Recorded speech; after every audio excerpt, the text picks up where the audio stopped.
But let's go ahead and get started with Ready to Love, okay?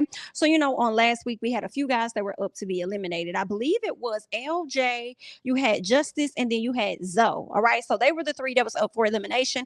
But again, Tommy decided he was going to show some grace and told the people, listen, you ain't got to worry about it. Nobody's going to be eliminated at this particular time, okay? Tommy did meet with all of the guys and that were actually up for elimination just to share with him some of the current concerns that the ladies had. All right. So he wants them to open up more. Whereas Justice doesn't just need to open up, but he also needs to give a little if he wants to get a little. Period. And I'm like, why are we giving these as a chance? Like, why we keep giving these people like Justice another chance? But anyway, girl, let's go ahead and go on. Okay. So a few people got a chance to hang out. They did go karting or whatever. Zoe was one of those guys that hung out, all right? And primarily the people that went to hang out were the guys that were on the chopping block. So they were still on the chopping block. They just were going to stay longer, but giving them time to redeem themselves. And based on those three, one of the three would have ended up going home, right? Well, Zoe came. He's ready to do the go-kart, and you could tell that he is a person that enjoys competition. He likes that. And he actually, in my opinion, was doing a bit much to me. Okay. So let's see. I think her name is Kaden, something like that. But anyway, Miss K waited. She was waiting on a call from Justice. So she had a conversation with him. She brought Trinika over so she could too be a part of this conversation. So she's bringing up the fact that, like, yo, I reached out to you. You ain't hit me back. He said, I did call you back. She said, yeah, but I called you right back. And then you never responded back to me. Like, you never hit me back up. And he said, oh, well, I probably didn't save your number after our first conversation. Like, real jerkish about it. Like, real jerkish about it. I don't know why they feel the need to continue to keep this man around.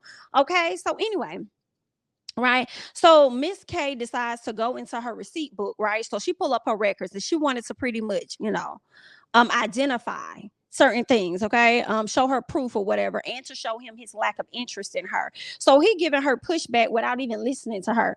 And I said, for me, I kind of started getting confused in there because I was a little like, I don't even understand what the big issue is for real, for real. Why are we even arguing with this man about him not calling you back or reaching back out to you or anything? Like, why are we?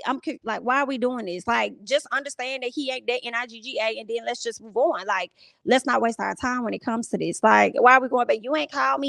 I mean, I did call you. No, you did. You did call me. I had called you, but you ain't called me back.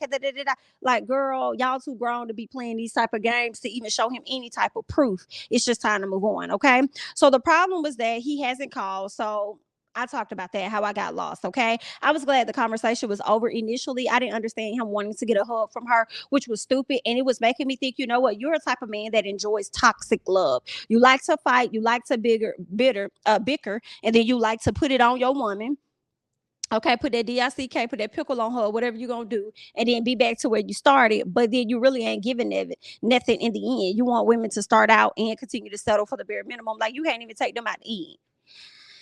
Oh Lord, because I'm like, how many more free dates you gonna be able to really do before she probably gonna want to go? And then if y'all go out to eat, I guess if you ain't trying to see her like that, like I said the last time, like, I mean, I guess she could buy her meal, you could buy your meal. But anyway, girl, ain't nobody got time for Justice. And just the fact that I'm over here trying to make it make sense for myself lets me know that he don't need to be there, because it shouldn't take all of this mentally trying to understand a person. Girl, no ma'am. So anyway, he gonna sit up there talking about, even though Kay says she was over, he told me so she don't think she over. She thinks that she really likes him or whatever, because a woman that gets that angry with you really likes you. And it said, I'm just like, you just like playing games. That's your motherfucking problem. But let's move on, okay? Because Sharice over there having a conversation with Zoe. Okay. And she says that she expected Zoe to reach out after the white party. I guess he showed some type of interest. So she expected him to do a bit more.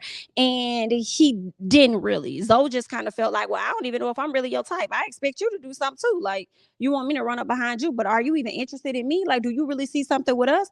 Right. So Zoe and Sharice ended up having a disagreement. Okay. After that, they ended up, going back and forth, having some words or whatever. It led to him telling her that she was fake as hell. And I'm with Zoe, honestly.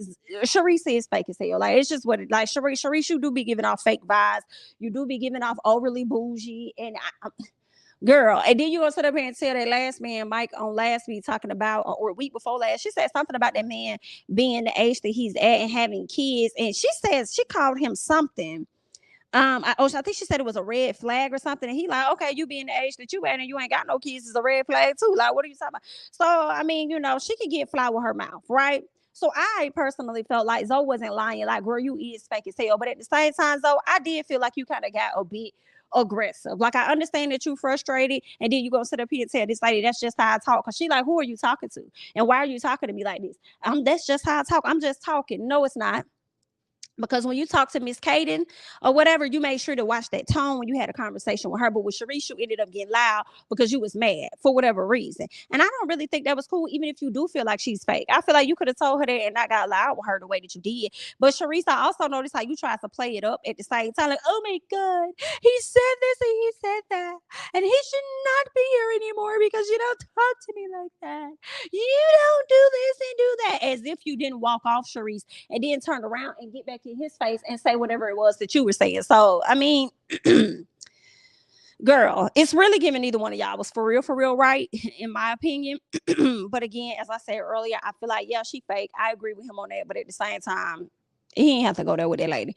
But let's keep going. Y'all let me know how y'all feel about the situation, okay? Sharice now wants him removed from the process. Zoe changes his tone, as I mentioned, when he talked to Kaden, which confirms, in my opinion, that he was too damn loud when it came to Sharice. Okay. Meanwhile, you got Shakira. Shakira over there having a conversation with Tommy, and she's talking to him about how the ladies are having conversations about what's happening in her life or what has happened in her life, her trauma. They've been having conversations in her face and behind her back. Okay. So she's having an issue with that. She brings that to Tommy, and Tommy is just feeling like, listen, we shouldn't be doing this. Like, that's not cool. We don't, I'm gonna have a conversation with the ladies, but I'm gonna give you the rest of the evening off. Okay. So you don't have to show up later on tonight when we link up, but I'm gonna get them together for sure. Right. So let's move on. All right. The ladies come together. They have a conversation with Tommy. Tommy, they pretty much talk to Tommy, but before we get into that, Tommy made sure to let them know, listen, what happens in this ladies' lounge is what stays in this ladies' lounge. I don't need y'all taking this information and running around sharing it with other people. Like, that's not fair. You know what I'm saying? And Kaden kind of automatically assumed that it had something to do with her, because I think he did mention Shakira's name and how she's going to take the rest of the afternoon off. And she knew that Shakira pretty much had an issue with her the last time they were at the table, and she kind of told some things to Mike or whatever. So Kaden is kind of like, well, that's kind of messed up. All right. You know what I'm saying? You want us to be open and honest or whatever like that. Whoop, whoop, whoop. But then now all of a sudden when it comes to her traumatic situation, you want us to be quiet. Oh, okay. I mean, it's her claim to fame anyway. She can't have a conversation without kind of alluding to it, so we can't bring it up. Oh, okay, then no, you can't, girl. It's her personal business, for real, for real. She should be able to tell her story, like at the end of the day, because it's not yours for you to tell. That's just what I think. Okay, whether I like how she moving or not. Anyway, so the ladies come together with Tommy. We talked about that. Sharice tells everyone how Zoe went off on her. I personally felt like she overhyped it amongst the ladies about how he went off to me. Okay, girl. It's like, yeah, girl, he got loud. Okay. Then you turned around and got loud right back with him. But at the same time, I kind of felt the way about Kaden kind of like having his back so much, because she also did that with Mike. And I just feel like, is it really that you're having the back of the men, or is it that you really don't like Sharice? That's what it's giving. You can't stand Sharice, okay? And her entitlement that she be having going on. And that's why you was on her head. You was telling her pretty much, you can't sit up here and poke the bear or do whatever it is you're going to do, and then try to sit up here and hide your hands. You know what I'm saying? Nobody's right in this situation, okay? So there's that. Ladies had a bit of a disagreement, okay? What else? At the end of the day, it came down to the eliminations. I believe who was on the table was Justice, because he was also a part of the conversation as to, what people like or what they don't like. And who else was also a part of that conversation was Zoe. So when it came down to it, I think Trinica met with Justice, and she feels like she understands him better and she gets him and all this other stuff. I don't know, Trinica. I don't know, Trinica. Really? You really think that you understand him better than some of the other ladies? I want to see how this interaction is going to go between you and him. Or is it that you see him as a challenge and you're hoping that he picks you? Like, do you see him as a challenge that you're trying to tame? That's why you get him, because you're used to dealing with guys like him. That's not the purpose of you being on this show. You should have came on this show not to deal with similar guys that you've dealt with in your past, which is the reason why you ain't got nobody now. You know what I'm saying? But okay, then Trinica girl, whatever. She said I met with Justice for some odd reason. The ladies decided they was gonna keep him. And what's crazy is that it sounded like they was gonna keep him anyway because they just had it. Like that's just what it was gonna be anyway. They was gonna keep him, even if Zoe didn't show up. I mean, even if Zoe did show up, or maybe they filmed him at two different times and Zoe didn't show up, so they made the decision to eliminate Zoe.